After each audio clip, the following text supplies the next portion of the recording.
Welcome everyone. Welcome back to the program. Bem-vindos, pessoal. Bem-vindos de volta ao programa. Eu sou o apresentador, Danny Haifong.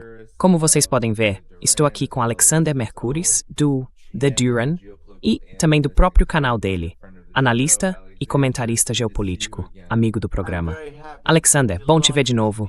Muito feliz, uma alegria estar aqui de novo, Danny. Sim, muito bom ter você conosco. Pessoal, já deixem o like assim que entrarem, isso ajuda a impulsionar o programa. E vamos direto ao assunto. Que tal começarmos com algumas notícias sobre o Estreito de Hormuz? Acho que isso pegou o Trump um pouco de surpresa, porque há todo tipo de conversa acontecendo.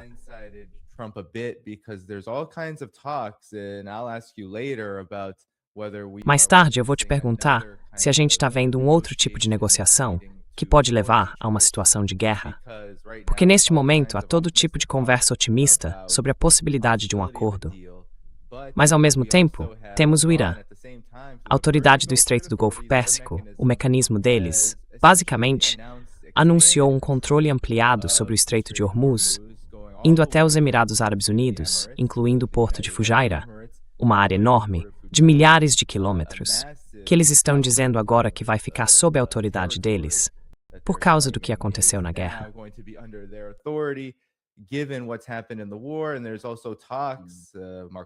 E também tem essa conversa, Marco Rubio, Trump, eles dizem que não vai ter pedágio, nem nada, no Estreito de Hormuz.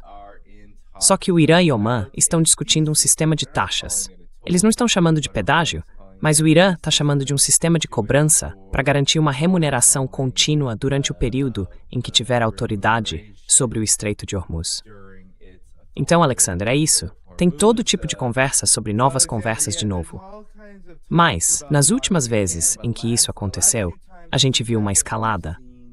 E eu queria saber o que você acha desses movimentos em torno do Estreito de Hormuz e desse cenário geopolítico mais amplo, que eu acho que o Trump não previu direito, mas que continua acontecendo mesmo assim. Quais são as suas impressões sobre isso?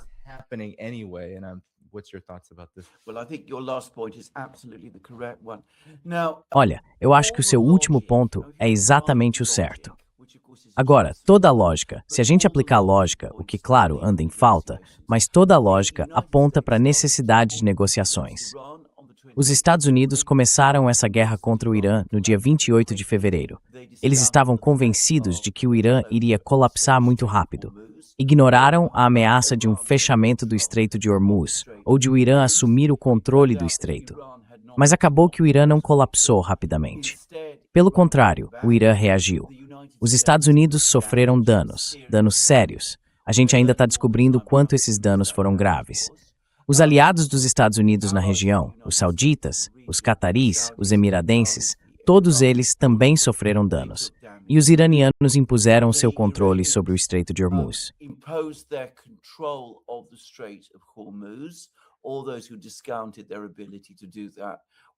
Todos aqueles que duvidaram da capacidade deles de fazer isso estavam completamente errados.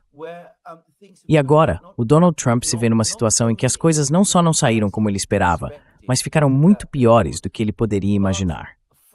O Irã saiu fortalecido. As forças armadas do país continuam intactas. Ele controla o Estreito de Hormuz e tem um domínio firme sobre o fluxo de energia do qual depende toda a economia global. E no fim das contas, os próprios Estados Unidos. Agora, diante dessa situação, a lógica aponta para que Donald Trump comece negociações de verdade, negociações sérias. Mas a vaidade pessoal dele, as necessidades políticas do momento, quer dizer, ele não quer ser o presidente que negocia e aceita os termos do Irã. Termos que, aliás, vão ser muito mais duros do que aqueles que ele poderia ter conseguido em fevereiro.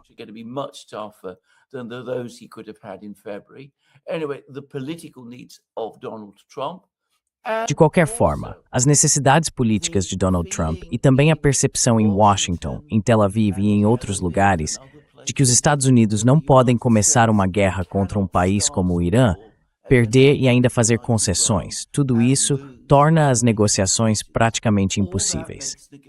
Então a gente tem essa situação extremamente estranha, em que várias pessoas aparecem com propostas. Documentos vão e voltam, passando pelo Paquistão, entre o Irã e os Estados Unidos. Mas ninguém realmente senta para conversar.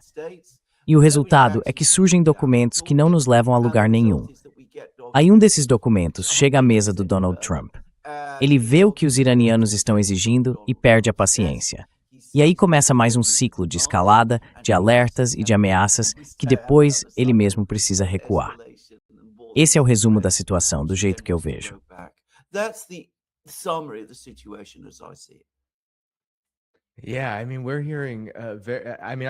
Então, o que a gente tem ouvido, e eu tenho visto no X e em vários veículos de mídia corporativa, é que nas próximas horas deve sair um acordo final que vai dar início às negociações. Só que eu já estou ouvindo esse nas próximas horas, faz umas 12, talvez 16 horas, quase um dia inteiro, dizendo que esse acordo final vai sair. E agora parece que os dois lados estão jogando um balde de água fria nisso.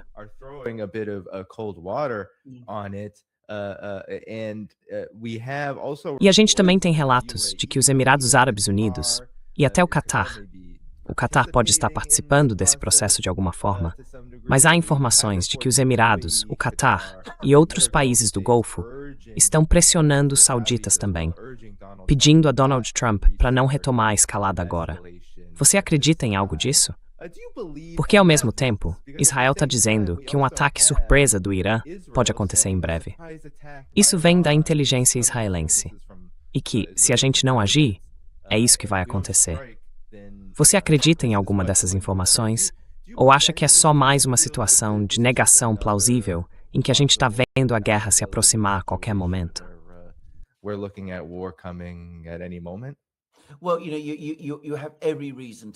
Olha, você tem toda a razão em dizer isso. E a experiência mostra que a gente precisa levar isso em conta.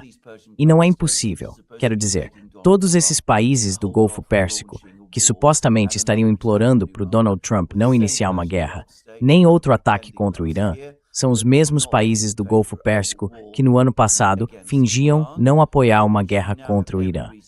Mas agora temos todos os motivos para acreditar que, quase com certeza, estavam incentivando isso, secretamente. Então eles têm um histórico de duplicidade nesse assunto, e não dá para levar a sério os comunicados públicos deles. Dito isso, a guerra foi iniciada no dia 28 de fevereiro, e acabou sendo um desastre total para eles. Os Estados Unidos não conseguiram vencer rapidamente.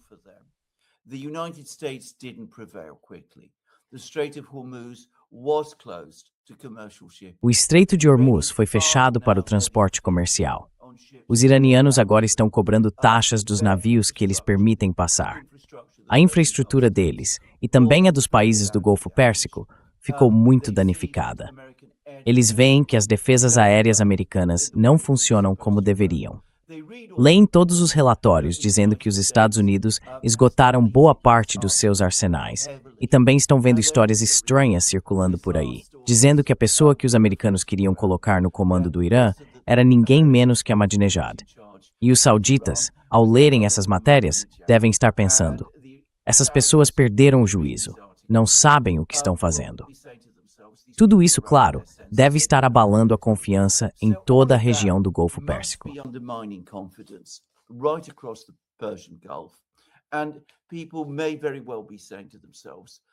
E as pessoas podem muito bem estar pensando: bom, se os americanos fracassaram depois de 40 dias, por que esperar que agora vão conseguir? Se a gente for jogado de volta para outra guerra, tudo que isso vai fazer é causar ainda mais destruição para nós mesmos. E sempre, lá no fundo, existe o medo de que os iranianos ataquem as usinas de dessalinização. Ao mesmo tempo, enquanto o Estreito de Hormuz continuar sob controle iraniano, do jeito que está, e enquanto tivermos essa situação de nem guerra nem paz, existe também o problema de que todos esses países estão perdendo dinheiro. E não é só porque não conseguem vender o petróleo, o gás, a nafta, o hélio e todos esses produtos.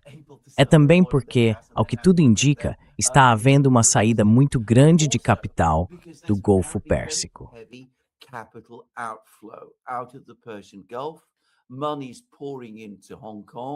O dinheiro está indo com força para Hong Kong e para Singapura, porque as pessoas estão perdendo a confiança na estabilidade e na segurança da região. Então eu imagino que eles estejam dizendo para os americanos: por favor, não façam isso de novo. Isso só vai piorar a situação dessa vez.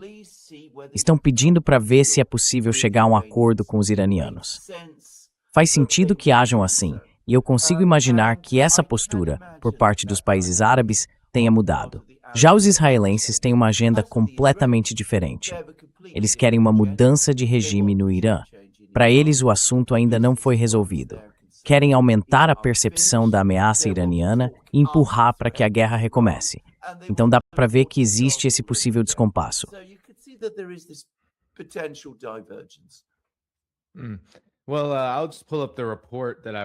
Bom, eu vou abrir aqui o relatório que eu estava citando, porque acho que ele é bem esclarecedor nesse contexto. É do jornal Jerusalem Post. Irã pode lançar um ataque surpresa contra países do Golfo, diz Israel. Autoridades e serviços de inteligência israelenses alertam para a possibilidade de um ataque surpresa do Irã contra países do Golfo e contra Israel. Isso acontece enquanto o presidente dos Estados Unidos, Donald Trump, e o primeiro-ministro de Israel, Benjamin Netanyahu, discordam sobre como prosseguir com os ataques a Teherã. Então essa informação vem de altos comandantes militares e do ministro da Defesa de Israel.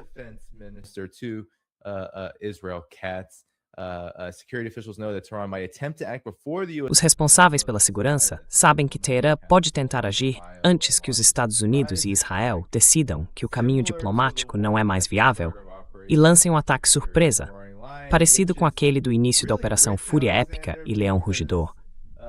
O que é até irônico, Alexander, porque aquilo não foi um ataque surpresa de forma alguma. Foi uma resposta completa. Muito rápida, aliás, e acho que pegou Israel e os Estados Unidos desprevenidos com a velocidade com que o Irã conseguiu mobilizar suas capacidades militares. Mas com certeza não foi surpresa. O Irã vinha dizendo desde o começo, por várias semanas antes daquela escalada, que haveria uma resposta, acontecesse o que acontecesse. Mas e você, o que acha disso? Parece que estão preparando o terreno para algum tipo de provocação.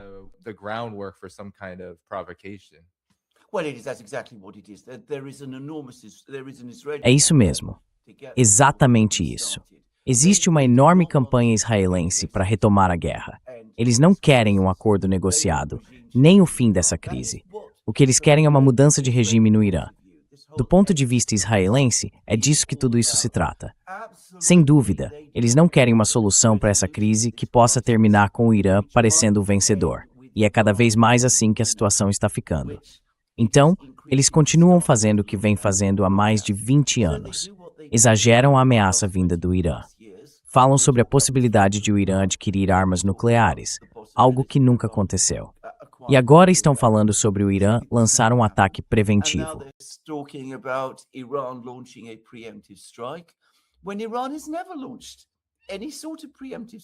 O Irã nunca fez nenhum tipo de ataque preventivo. Quer dizer, o ataque que eles realizaram no começo da Guerra dos 40 Dias aconteceu depois que os Estados Unidos e Israel atacaram primeiro. Foi uma resposta, não um ataque preventivo dos iranianos. Então, até agora, o Irã nunca mostrou esse tipo de comportamento. Eles sempre reagiram, e reagiram com firmeza, mas sempre em resposta. As únicas pessoas que estão ameaçando começar a guerra neste momento, que querem começar a guerra agora, são os israelenses e os americanos. Essa é a simples realidade. O Irã não tem nada a ganhar lançando um ataque desse tipo. O que você achou é... What have you made of, Robert Kagan and your work? Sabe, Robert Kagan e o seu trabalho, Alexander, de analisar não só a mentalidade, mas também as ações dos neoconservadores, já vem de muitos e muitos anos. Então eu queria saber o que você pensa sobre as avaliações agora, aparentemente bem duras do Robert Kagan a respeito da situação com o Irã. O texto mais recente que ele escreveu, de novo na revista The Atlantic, fala sobre o Trump. Basicamente, ele diz que o desfecho vai ser uma rendição. É isso que ele afirma. E esse artigo é uma continuação de outro que ele publicou no começo do mês, também na The Atlantic, em que dizia que os Estados Unidos foram derrotados e que praticamente não tem mais opções sobre a mesa. Segundo ele, o Trump estaria tentando sair dessa situação sem que os americanos percebam o tamanho da derrota.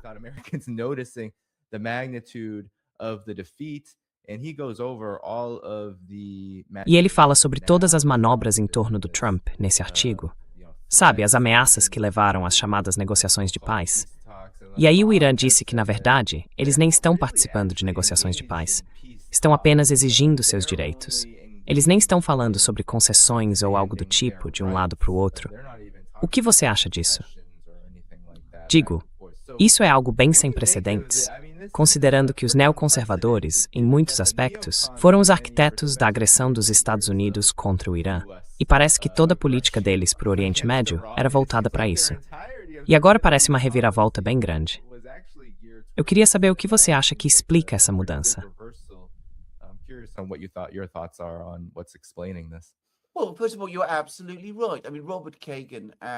Bom, antes de tudo, você está absolutamente certo. O Robert Kagan e os outros neoconservadores que estão em volta dele vêm defendendo uma guerra contra o Irã há uns 25 anos. E agora que a guerra foi lançada, que eles conseguiram a guerra que queriam e que as coisas não saíram como esperavam, eles estão fazendo duas coisas. Primeiro, estão preparando o terreno, de forma bem discreta, para dizer que o motivo de não ter dado certo é porque o Donald Trump lidou mal com a situação. Estão falando que o Trump fracassou, que o Irã saiu vitorioso. Mas claro, o que todos eles vão dizer é que tudo isso aconteceu durante o governo Trump e que a culpa por esse desastre é dele. Essa é uma parte da agenda deles. A outra parte é provocar o Trump, pressionar ele e fazer com que os aliados deles no Congresso também façam pressão.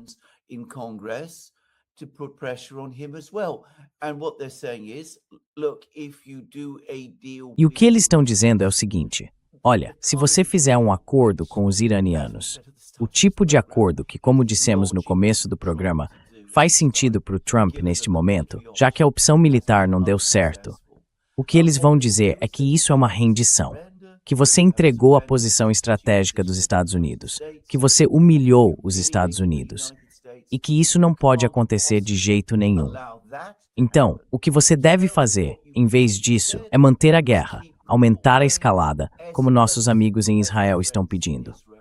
E no fim das contas, se você voltar ao primeiro artigo da revista Atlantic, dá para ver o que o Kagan está realmente defendendo. Uma operação terrestre, uma invasão por terra do Irã. É a única coisa que ainda resta para eles.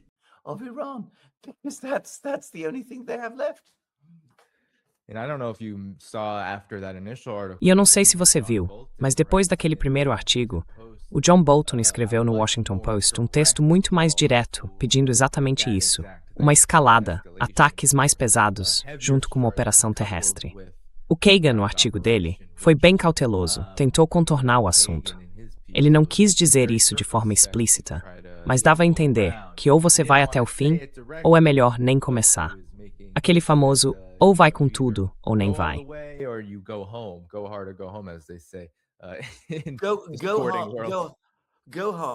Ir com tudo. Voltar para casa. Voltar para casa. Mas aí ser culpado pela rendição e pela derrota, o que, claro, eles sabem muito bem que o Trump não quer ver acontecer.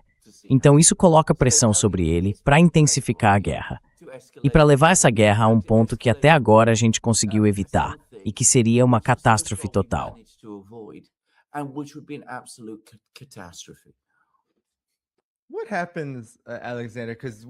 O que acontece, Alexander, é que a gente tem várias coisas acontecendo ao mesmo tempo agora. Sabe, por um lado, o que o Donald Trump disse sobre o casamento do filho dele. Ele falou que não pode ir, porque tem esse negócio chamado Irã para resolver. Isso deixou algumas fontes da mídia ocidental um pouco preocupadas com o que ele quis dizer exatamente com isso. Porque também saíram reportagens da Reuters dizendo que ninguém sabe direito o que o Donald Trump quer dizer quando publica comentários sobre política externa no Truth Social. Isso vem desde aquelas postagens que ele fez, dizendo coisas que pareciam o fim da civilização, e os diplomatas europeus não faziam ideia do que ele queria dizer. Eles perguntaram para os funcionários do Departamento de Estado o que ele quis dizer com isso, e a resposta foi, nenhuma ideia. E foi aí que a preocupação auou.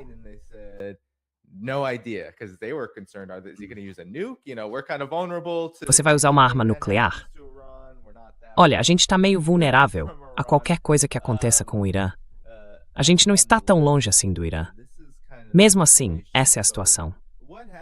Mas o que acontece, Alexander, com todos esses conflitos acontecendo ao mesmo tempo?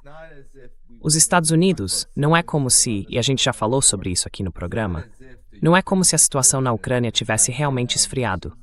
Parece que agora há uma pressão em direção à Ucrânia e também a Cuba, tentando conseguir algum tipo de vitória. Também há muita expectativa de que as conversas com a China tenham levado a uma redução das tensões. Mas Donald Trump não deu nenhum sinal real de que muita coisa vai mudar por lá, além do fato de que eles não têm defesas aéreas e mísseis suficientes para proteger Taiwan.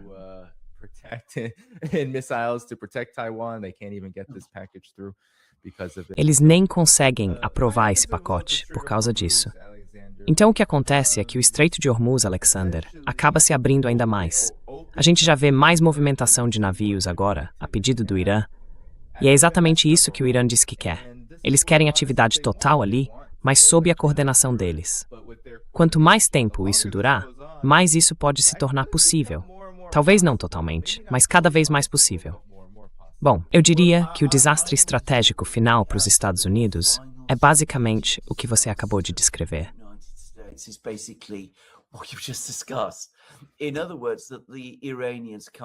Em outras palavras, que os iranianos cheguem a algum tipo de entendimento com os outros países do Golfo Pérsico. Mesmo agora, já começa a parecer que os Emirados estão mudando de posição. Os países do Golfo Pérsico estão perdendo a confiança nos Estados Unidos. Eles já não acreditam mais que os americanos sejam capazes de derrotar o Irã ou de forçar a abertura do Estreito de Hormuz. Então pensam, bom, quem é que pode abrir o Estreito de Hormuz? O Irã pode. Então, vamos fazer um acordo com eles. Vamos tentar organizar algum tipo de arranjo no Golfo Pérsico que funcione para todo mundo, no sentido de que a gente consiga enviar nossas cargas de petróleo e o Irã possa receber as taxas.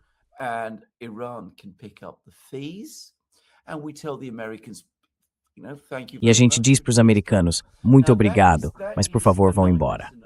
Agora, esse é um cenário de pesadelo para os Estados Unidos, porque isso significaria que a influência americana na região do Golfo Pérsico teria desmoronado e que o Irã teria se tornado a potência dominante, pelo menos nessa parte absolutamente crucial do Oriente Médio. E claro, o Irã faz parte do BRICS. Então, se o Irã basicamente sai vitorioso, dá para dizer que a influência do BRICS também se expande. Por isso, eu acho que os americanos não vão querer que isso aconteça. E eles têm várias ferramentas para tentar evitar que aconteça.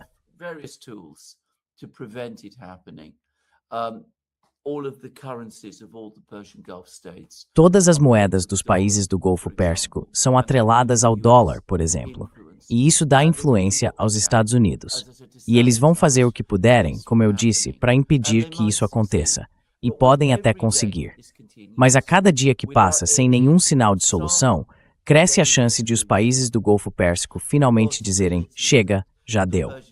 A gente pode não gostar muito dos iranianos, podemos ter todo tipo de problema com eles.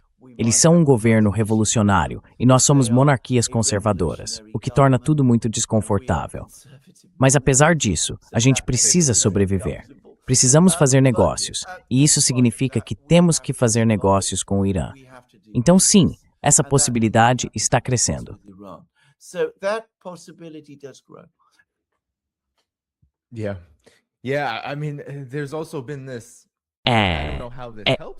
Quer dizer, também tem acontecido uma coisa, não sei como isso ajuda em alguma coisa, Alexander, mas tem tido atividade de ataques com drones, ataques aéreos com drones nesses países. Os Estados Unidos, claro, o próprio Donald Trump já disse isso abertamente. Ele quer que os Emirados Árabes Unidos, quer que os países do Golfo, assumam basicamente a responsabilidade por qualquer guerra futura, principalmente os Emirados, que têm sido vistos como o grande prêmio, a joia da coroa, esse motivational growth. The crown jewel of restarting the war in the Gulf, but they've been attacked. Mas eles foram atacados. E certamente, quer dizer, a gente não tem provas, mas é bem provável que não tenha sido o Irã. Tem tido atividade de drones quase todo dia, defesas aéreas sendo acionadas, segundo o Ministério da Defesa dos Emirados Árabes Unidos, seja lá o quanto isso valha.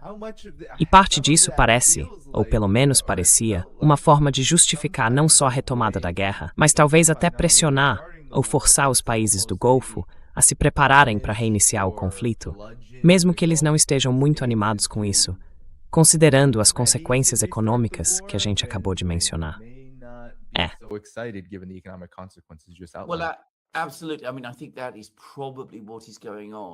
Com certeza. Eu acho que é exatamente isso que está acontecendo. Mais uma vez, eu pessoalmente não vejo motivo para acreditar que os iranianos tenham interesse em recomeçar uma guerra em grande escala contra todos esses países. O que eles ganhariam com isso? Se eles atacarem abertamente, perdem uma das maiores vantagens morais e, aliás, também políticas nesse conflito: o fato de serem vistos como vítimas de agressão. A impressão que dá é justamente o contrário, que eles estariam dispostos a atacar, o que acaba dando força à narrativa de propaganda sobre eles, especialmente aquela que os israelenses vêm espalhando de forma muito ativa, como eu disse, há pelo menos 2 décadas. Então não faz sentido imaginar que o Irã queira outra guerra com todos os países do Golfo Pérsico. E pode muito bem ser que todos esses pequenos ataques que estão acontecendo sejam, como você disse, uma tentativa de alguém.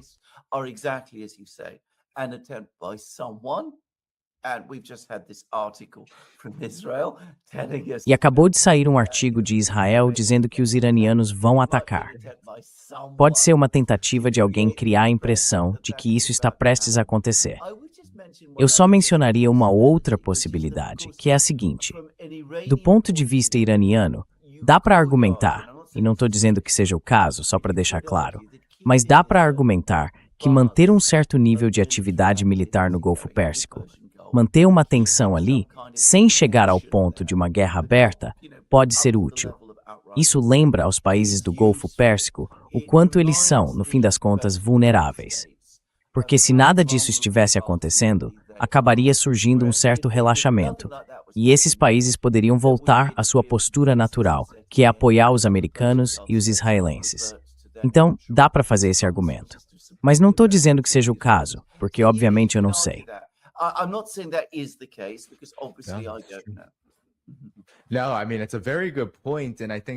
Não, quer dizer, é um ponto muito bom. E eu acho que isso torna tudo ainda mais, digamos, suspeito. Porque eu acho que o Irã teria todo o direito de, considerando que a guerra, quer dizer, há um cessar-fogo sim, que eles concordaram, mas sendo bem sincero, parece quase um cessar-fogo só no nome. Tipo, os Estados Unidos mantiveram o bloqueio. Teve alguma atividade militar nas últimas semanas no Golfo Pérsico vinda dos Estados Unidos, mas o que torna tudo isso ainda mais suspeito agora é que se fosse o caso de o Irã estar mantendo algum nível de atividade militar, pelo histórico deles, eles sempre foram muito abertos sobre o fato de terem operações. E eu não sei se eles manteriam essas operações em segredo. E mesmo que mantivessem, o que impediria o Irã?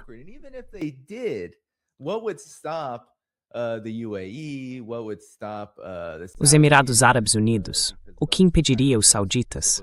Porque aqueles ataques, ao que tudo indica, não foram nada eficazes na Arábia Saudita. Mas nos Emirados, especialmente agora que isso já aconteceu várias vezes, o que os impede de provar que é o Irã que está por trás? Ainda mais com toda essa motivação dos Estados Unidos e de Israel para retomar a guerra. E claro, tem também esses relatos curiosos sobre as fronteiras ocidentais, dizendo que os drones estariam vindo de lá. E agora a gente sabe que Israel, com a ajuda dos Estados Unidos, tem bases clandestinas no Iraque. Isso faz a gente pensar se essas bases não poderiam ser usadas para um ataque desse tipo. Mas exatamente como você disse, há motivos para isso, sim. Só que é bem questionável essa camada de segredo e mistério em torno de tudo isso.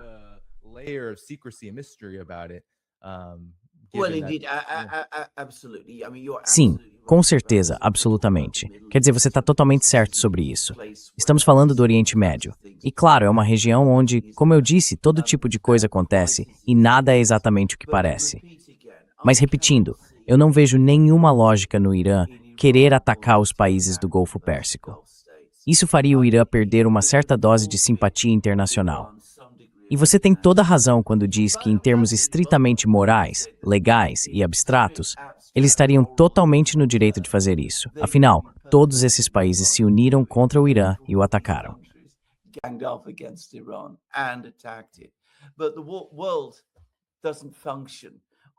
Mas o mundo não funciona com base em termos legais abstratos, pelo menos não desse jeito. Os chineses e os russos não gostariam disso. Eles não iriam querer ver os iranianos agindo dessa forma. Outros países ao redor do mundo também não iriam gostar. Seria, como eu disse, um presente de propaganda para os israelenses e para os linha dura em Washington. Os iranianos são um povo extremamente sofisticado. Acho que isso ficou muito claro nas últimas semanas. Nessa contigo neria um erro desse tipo? Não tô te ouvindo. Desculpa, acho que te perdi. I can't hear you. I'm sorry, I've lost you. Sorry, I was muted. I think it's an appropriate time now. Desculpa, eu estava no mudo. Acho que agora é o momento apropriado, já que o Trump disse que está muito preocupado com o Irã. Ele talvez nem vá ao próprio casamento do filho para se envolver em outras frentes, especialmente a da Ucrânia. Você tem acompanhado, claro, os vários ataques que a Ucrânia tem feito em território russo e que agora foram complementados por essa ação do Donald Trump. Isso tem gerado muita reação, inclusive dentro da OTAN. Se é que dá para separar as duas coisas, eu não acho que dá. Mas se olharmos para os países da OTAN e para a Europa, e como eles reagiram a isso, o Trump está dizendo que vai enviar 5.000 soldados americanos para a Polônia. Ele afirma que é por causa da eleição bem-sucedida desse novo presidente que está fazendo isso. Claro que isso é um grande sinal de alerta para a Rússia, já que quem foi mesmo? Foi o Ushakov, que basicamente disse que o espírito de Anchorage não existe mais. Ushakov, who basically said the spirit of Anchorage doesn't exist. He never used those terms, calling it dead. Ele nunca usou esses termos, dizendo que isso estava morto na água. E aí vem esses testes nucleares e de mísseis que aconteceram nos últimos dias, testes enormes, e que deixaram boa parte da grande mídia ocidental bem alarmada, especialmente por causa de Belarus. Eles envolvem munições nucleares, mas claro, também incluem muito do que é da Rússia e de Belarus, dentro dos acordos de compartilhamento. São os mísseis balísticos mais avançados, mísseis hipersônicos e por aí vai. Essa situação parece muito ruim para o lado dos Estados Unidos. Parece que as coisas realmente escalaram e quase passaram despercebidas, porque os Estados Unidos estão em guerra ativa com o Irã há tanto tempo. Mas o que está acontecendo agora? Por que o Trump está mandando 5.000 soldados para a Polônia? E por que a Rússia está fazendo esses exercícios justamente agora?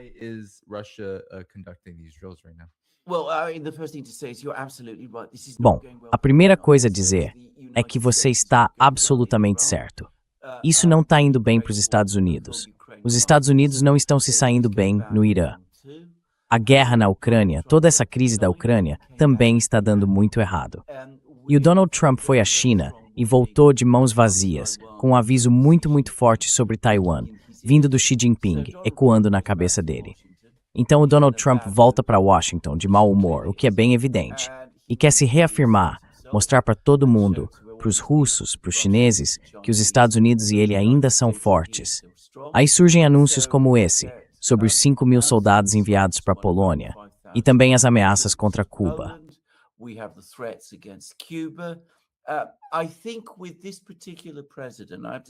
Olha, com esse presidente em particular, eu tenho que dizer isso.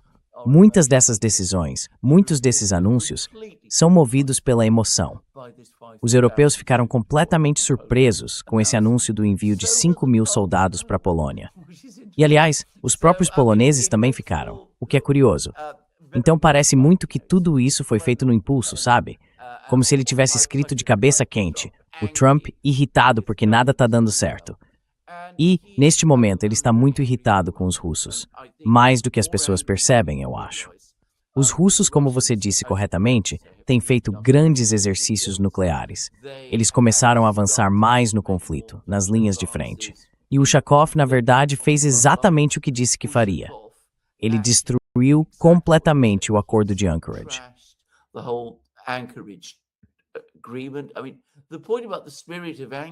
Quer dizer, o ponto sobre o chamado espírito de Anchorage é que isso era uma fórmula russa. Foram os russos que começaram a falar desse grande espírito de Anchorage que eles teriam alcançado. Que Trump e Putin se davam muito bem, que tinham chegado a algum tipo de acordo e que tudo estava sempre avançando. E agora o próprio assessor de política externa do Putin basicamente diz que tudo isso acabou, que nunca existiu, que era tudo uma farsa. Os russos agora também estão dizendo que não faz sentido continuar as conversas com os americanos e com os ucranianos, porque não estão levando a lugar nenhum, não estão conseguindo nada. O Rubio, aliás, entrou nessa também. Disse a mesma coisa. Mas, de novo, foram os russos que começaram a falar desse jeito.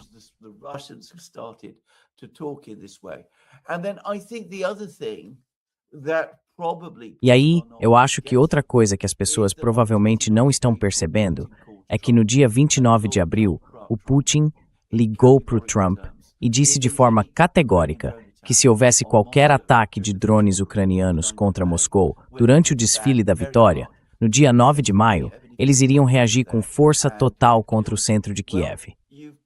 E se algum americano estivesse lá e morresse, bom, o aviso já tinha sido dado. Então o Trump teve que recuar nisso também. Como eu disse, ele está se sentindo frustrado, irritado e isolado. Talvez isso, por si só, não fosse tão grave, mas teve o fiasco com o Irã. E o que aconteceu na China também não ajudou, porque ele não conseguiu do Xi Jinping o que queria. Tem aquela expressão, tudo está conectado. E é exatamente isso. Os Estados Unidos continuam pressionando forte em todas as frentes. O problema é que estão perdendo em todas elas.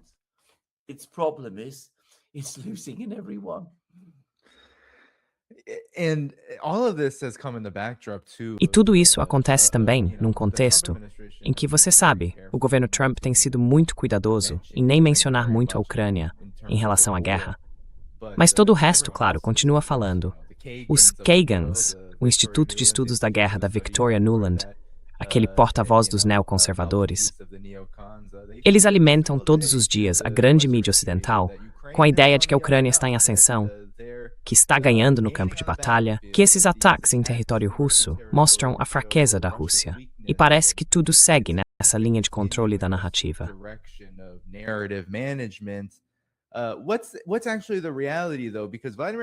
Mas qual é a realidade, afinal?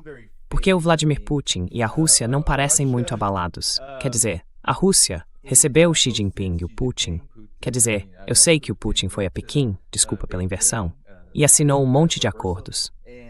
Não parece que exista nenhum sinal de pânico na Rússia, em nenhum setor do governo russo. Mas, ao mesmo tempo, a gente ouve essas histórias sobre a resiliência da Ucrânia e como o país está se recuperando do fundo do poço. O que está acontecendo?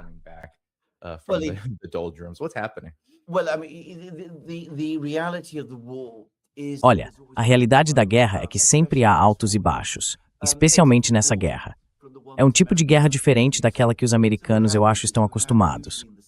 O que acontece é o seguinte: normalmente no verão, há um período de atividade militar muito intensa, que vai até o outono. É quando a gente vê movimentos nas linhas de frente, cidades caindo, posições sendo tomadas.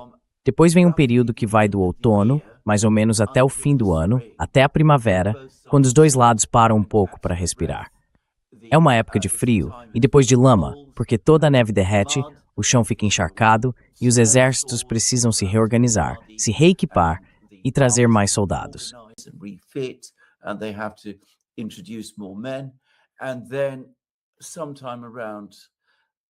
E então, por volta do meio da primavera, as coisas começam a se movimentar de novo. É exatamente onde estamos agora. Estamos nesse momento em que tudo está voltando a acontecer. Os ucranianos têm feito ataques com drones contra a Rússia, que causaram danos, sim, mas nada comparado ao que alguns comentaristas fazem parecer. E os russos, por sua vez, têm avançado e voltado a conquistar terreno real no campo de batalha. Agora, isso é a última coisa que você vai ver sendo reconhecida, porque a maioria dos comentaristas no Ocidente baseia seus relatos sobre o que acontece na linha de frente nas informações vindas dos ucranianos.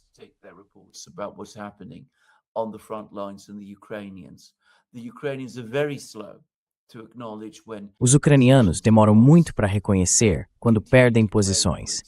Eles continuam dizendo, por exemplo, que ainda controlam parte de Pokrovsk, o que ninguém que acompanha a guerra de perto acredita ser verdade.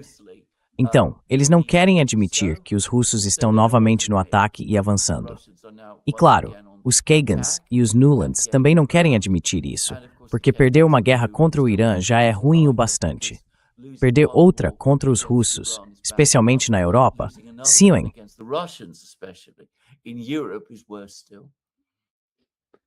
And how significant was this flurry of E quão importante foi essa sequência de grandes visitas que aconteceram na China? Porque o Donald Trump, por exemplo, visitou a China. Depois disso, ele passou a elogiar. Na verdade, durante toda a viagem ele elogiou o Xi Jinping. Parecia que os Estados Unidos estavam tentando atrair a China com mel em vez de vinagre. E acabaram saindo de lá com muito pouco, se é que conseguiram alguma coisa além de entendimentos verbais. Aí, o Xi Jinping recebeu o Vladimir Putin. E eles saíram de lá com mais de 40 acordos assinados. E eu acho que o Xi Jinping vai se encontrar com a Coreia do Norte muito em breve. E isso não parece nada acidental.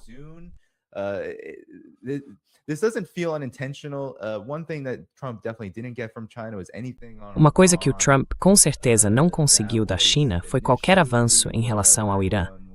No começo, todo mundo dentro do governo dizia que eles iam pressionar a China sobre o Irã. Mas isso foi deixado de lado bem rápido. Quase antes mesmo do avião pousar, já tinham abandonado essa ideia. Mas qual é o significado dessas visitas?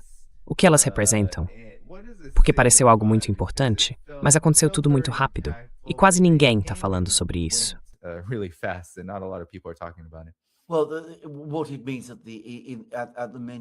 Bem, o que isso significa, no mínimo, é que a China agora é o centro global da diplomacia.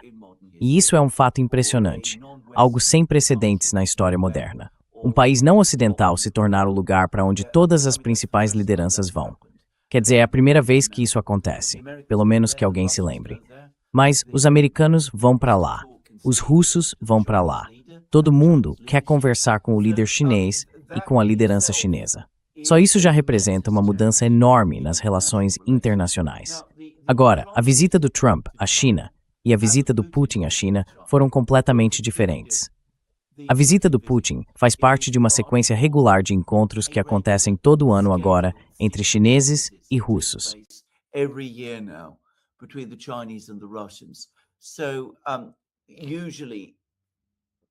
Normalmente, o Putin vai para a China mais ou menos 2 vezes por ano. O Xi Jinping costuma ir para a Rússia 1 vez por ano.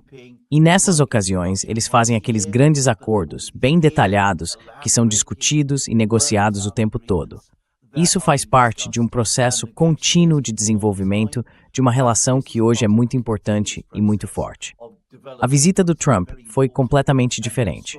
Foi uma decisão de última hora, tomada depois do encontro dele com o Xi Jinping na Coreia do Sul, em outubro, quando resolveu fazer uma visita à China. Pelo que parece, ele vinha tentando convencer os chineses a aceitar essa visita praticamente desde que tomou posse. Ele deveria ter ido em março, mas acabou tendo que cancelar.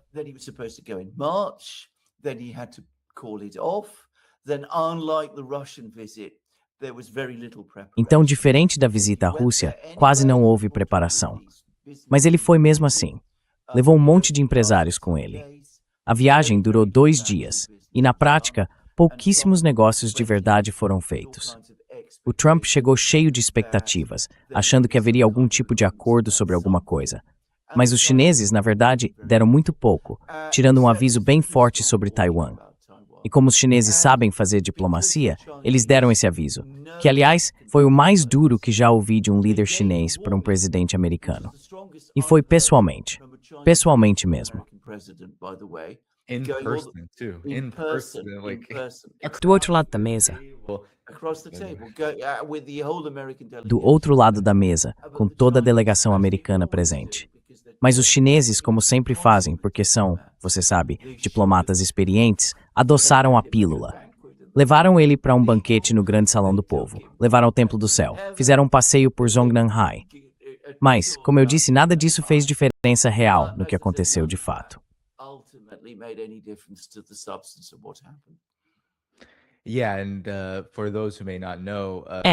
E para quem talvez não saiba, isso não é nenhum esforço para a China.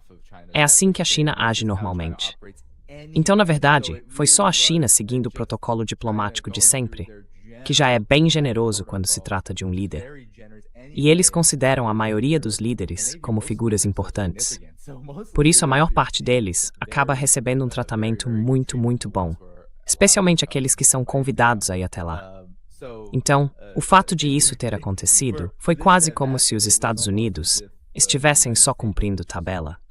Como você disse, é algo historicamente inédito a China ser o país que recebe e que, de certa forma, segura as cartas diplomáticas, especialmente em contraste com a Rússia e com a visita do Putin.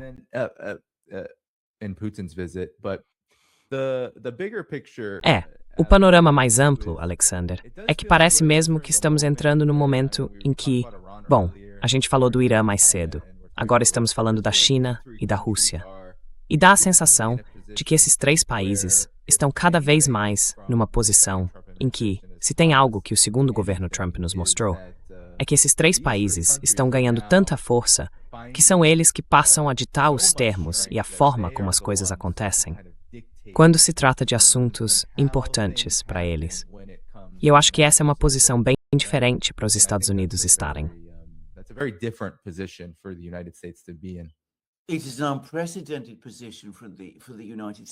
É uma situação sem precedentes para os Estados Unidos.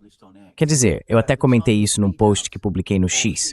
O comunicado chinês sobre a mensagem de Xi Jinping para Trump dizia que os Estados Unidos precisam ter cuidado, precisam agir, precisam fazer alguma coisa. As pessoas, na experiência americana, não falam assim com os Estados Unidos. Não usam a palavra precisa, não exigem que o país haja de um certo jeito. Para eles, isso é algo inédito. E sim, claro, você tem toda a razão. São três países, China, Rússia e Irã. A Rússia resistiu ao impacto das sanções, aquele golpe enorme de sanções que os americanos impuseram em 2022, e está se saindo bem nos campos de batalha.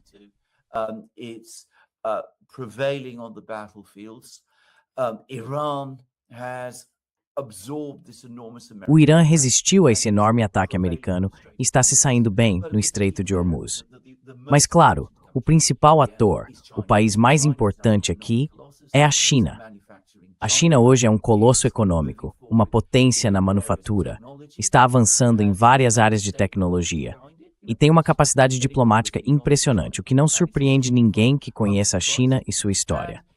Quando falamos em um movimento em direção a um sistema multipolar, é a ascensão da China que explica por que isso está acontecendo. Em última instância, é porque a China existe. E é isso que torna muito mais difícil para os Estados Unidos prevalecerem contra o Irã, contra a Rússia e em tantos outros lugares.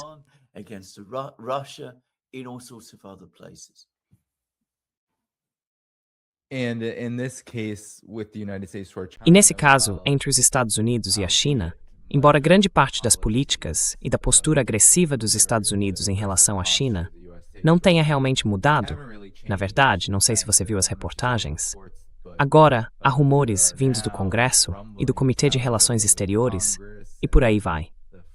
Eles estão dizendo que o motivo pelo qual os Estados Unidos ainda não aprovaram o mais recente pacote de armas para Taiwan não tem nada a ver com o que Donald Trump quer ou deixa de querer. É porque, na verdade, os Estados Unidos simplesmente não têm munição para enviar para Taiwan. E isso nem é novidade.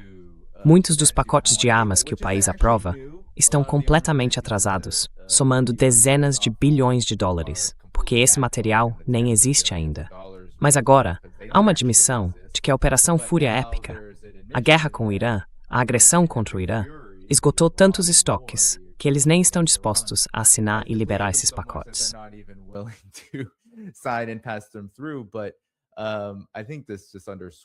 Mas eu acho que isso só reforça que, embora as políticas talvez não mudem, a gente vê que o governo Trump está cada vez mais hesitante em fazer da China e da postura agressiva em relação à China no campo político uma prioridade. Mesmo Joe Biden, por mais fora de si que ele já estivesse em 2023, não teve problema nenhum em chamar o Xi Jinping de ditador durante a coletiva de imprensa da cúpula da APEC, que naquele ano contou com a presença do próprio Xi Jinping. Aquilo foi um enorme sinal de desrespeito, mas um que o governo abraçou completamente, mesmo que o Antony Blinken tenha ficado visivelmente constrangido e tentado desviar o olhar. Ainda assim, essa foi a postura. Já o Trump parecia completamente diferente, e o governo dele também parecia completamente diferente durante essa reunião. E eu acho que isso disse muita coisa, mas muita coisa mesmo. And I think that said a lot. Oh, it's a huge amount. I mean, Biden also insulted Xi Jinping. Quer dizer, o Biden também insultou o Xi Jinping num discurso ao Congresso, num dos discursos sobre o Estado da União, o que para mim é ainda mais impressionante. O Trump, por sua vez, nunca teve problema em ser bem rude e agressivo em relação à China. E agora o presidente dos Estados Unidos vai até a China, elogia o Xi Jinping, chama ele de grande líder e tudo mais, mas volta de lá de mãos vazias. É um contraste impressionante e uma demonstração clara da mudança no equilíbrio de poder. E claro, se os Estados Unidos dissessem que não vão fornecer armas para Taiwan porque não querem se envolver num conflito com a China, bom, isso seria uma posição de política externa bem firme.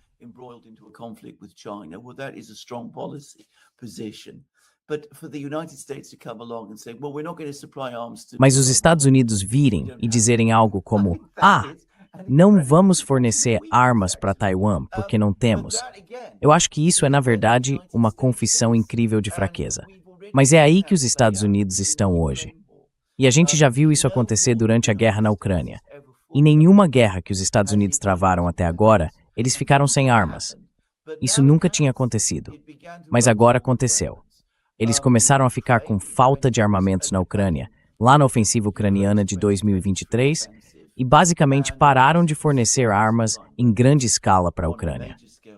Eles ficaram sem armas também em relação ao Irã, o que é, de certo modo, ainda mais humilhante. E claro, enfrentar a China com os arsenais esgotados é algo realmente extraordinário.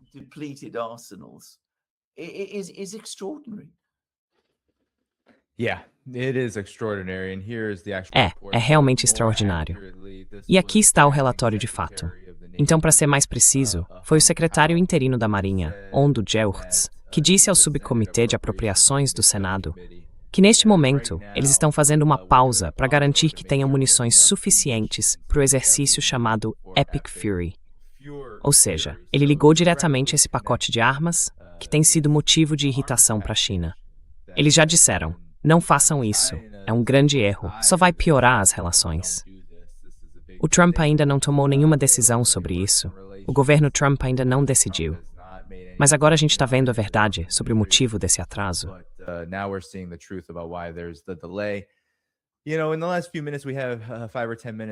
Olha, a gente tem mais ou menos 5 ou 10 minutos, Alexander. Eu queria saber a sua opinião sobre isso. Muita gente, por causa do que aconteceu com o Irã e de tudo que a gente acabou de comentar, tem mostrado preocupação com o BRICS, por exemplo. Principalmente por causa da guerra no Irã, mas também pelo que vem acontecendo no mundo em geral. A gente viu vários países novos se aproximando do BRICS, como os Emirados Árabes e a Arábia Saudita, que estão ali em cima do muro. Mas especialmente os Emirados, e também a Índia, estão jogando um jogo meio duplo, o que pode enfraquecer o BRICS, tanto no curto quanto no longo prazo.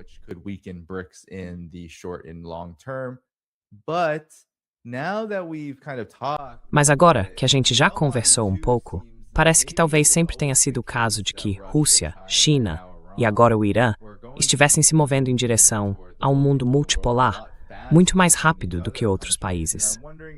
E eu fico me perguntando se você vê algum motivo para ser otimista em relação a mecanismos como o BRICS, que podem acabar crescendo de alguma forma, simplesmente por causa do que está acontecendo na prática, na realidade, independentemente da parte política. Acho que muita gente se preocupa com as ambições políticas dos membros, já que o grupo continua sendo uma organização baseada em consenso, embora, na prática, esse consenso esteja bem longe de existir de verdade.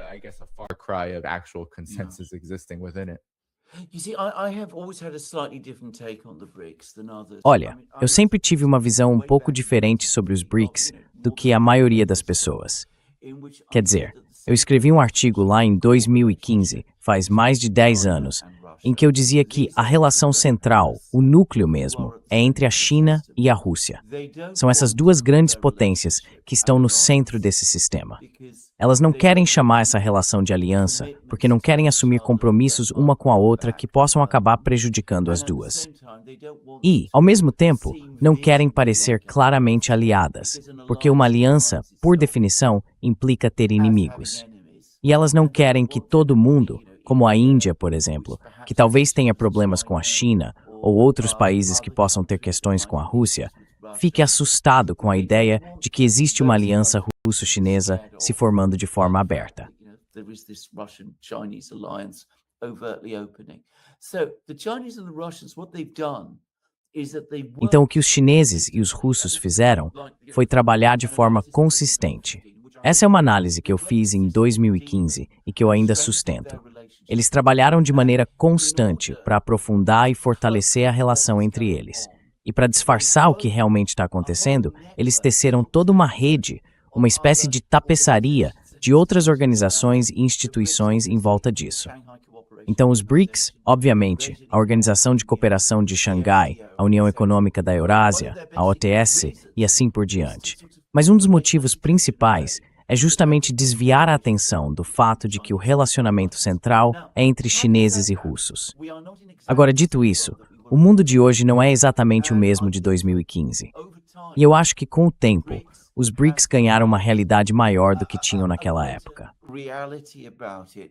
Than it did at that time. And I think that nonetheless. E eu acho que, mesmo assim, ainda mantém um pouco daquela qualidade meio indefinida de que eu falei naquele artigo que escrevi em 2015. E isso é útil para todos os diferentes membros, porque significa que eles podem discordar em alguns pontos e, ao mesmo tempo, avançar em outros. Eles não ficam travados nas questões em que têm divergências e conseguem seguir adiante naquilo que querem desenvolver. A principal prioridade deles agora é resolver os sistemas de financiamento, encontrar maneiras de contornar o dólar. E os chineses e os russos estão claramente conversando sobre isso. Uma das pessoas que foi com o Putin para a China, por exemplo, foi a presidente do Banco Central da Rússia. Quer dizer, foi por isso que ela estava lá. E os indianos também estão bem ativos em tudo isso.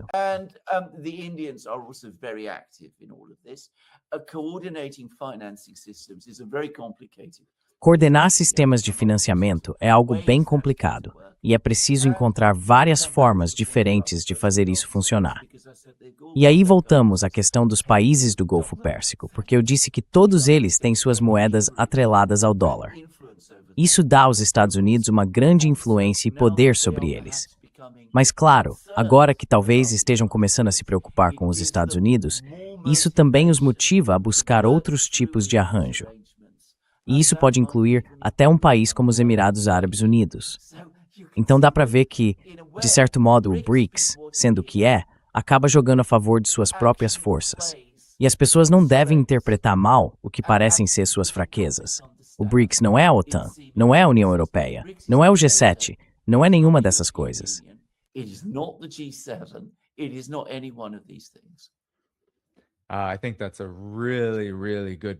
Eu acho que esse é um ponto muito bom, especialmente considerando o fato de que, quer dizer, dá para ser mais claro do que isso?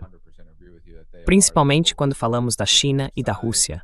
E eu concordo totalmente com você que elas são o ponto central, pelo tamanho, pela importância econômica, pela posição geográfica, por vários motivos. Mas as duas sempre deixaram muito claro como atuam no cenário internacional. Então, parecia inevitável que o desenvolvimento da relação entre elas, e claro, o fortalecimento que isso traz, não fosse só uma questão das próprias necessidades de crescimento, mas também de que quanto mais fortes e mais rápidas no desenvolvimento elas se tornassem, mais atraentes seriam naturalmente como parceiras e como jogadoras globais em todos os aspectos. E foi exatamente isso que aconteceu.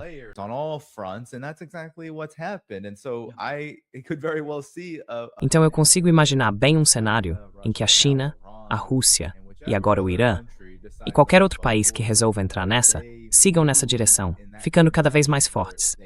E por isso, mais países, quer dizer, Made in Saudi Arabia 2020, ou seja, lá qual for o nome, tem até um escritório em Xangai dedicado a isso. Eles se protegeram bastante e apostaram pesado na China. Então sim, acho que esse é o movimento do mundo hoje. E quanto mais os Estados Unidos se tornam caóticos, cheios de crises, e acabam alimentando todo tipo de instabilidade, econômica e de outras formas, mais essa tendência vai se confirmar. Por isso, o grande ponto de atenção é, acho que a gente precisa ficar de olho em como os Estados Unidos vão reagir a isso. E claro, também em como a Europa e quem ainda se mantém próximo dos Estados Unidos vão reagir. Mas alguma consideração final? Bom, foi dito de forma perfeita. No, well, first of all, that was perfectly said. I completely agree with that. I think that is exactly right. I think Eu concordo totalmente com isso. Acho que é exatamente isso mesmo. Aliás, 2026 pode acabar sendo um ano realmente importante. Digo isso porque a gente já teve e ainda vai ter desdobramentos na Ucrânia, disso eu não tenho dúvida. E olha, também é bem possível que a gente veja uma grande crise econômica na Europa, talvez até nos Estados Unidos, até o fim do ano. A Europa está com fragilidades políticas muito sérias, na Alemanha, na Inglaterra, no Reino Unido, em vários lugares. E os Estados Unidos não têm um plano coerente para lidar com isso. Estão reagindo em todas as direções ao mesmo tempo. It's hitting out in every direction.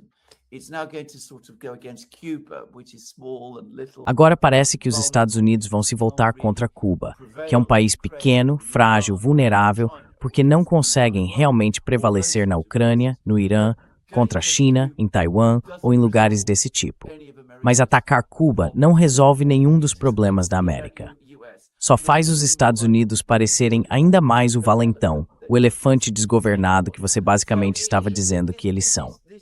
Então, esse é um momento importante. Uma situação em que os Estados Unidos admitem que estão ficando sem armas, uma situação em que não conseguem vencer uma guerra, nem mesmo contra uma potência de segunda linha, como o Irã. Uma situação em que sua liderança tecnológica está sendo desafiada como nunca antes. Pois é, este é realmente um ano muito importante. Well, this is, as I said, a very important year indeed. All very well said, Alexander. It was great to be with you. I want to make sure Muito bem colocado, Alexander. É ótimo estar aqui com você.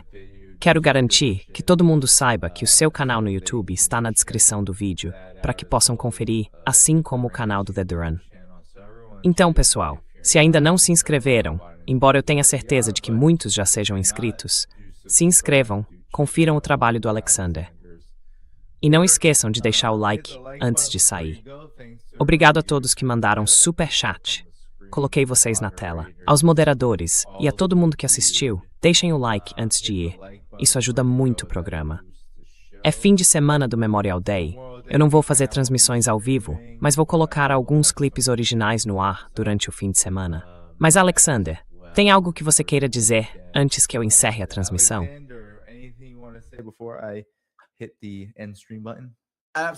É um prazer enorme estar aqui no programa, Dani, e espero, se você não se importar, receber outro convite em breve. Ah, claro. Em breve, pessoal. Obrigado por participarem e a gente se vê logo. Tchau, tchau.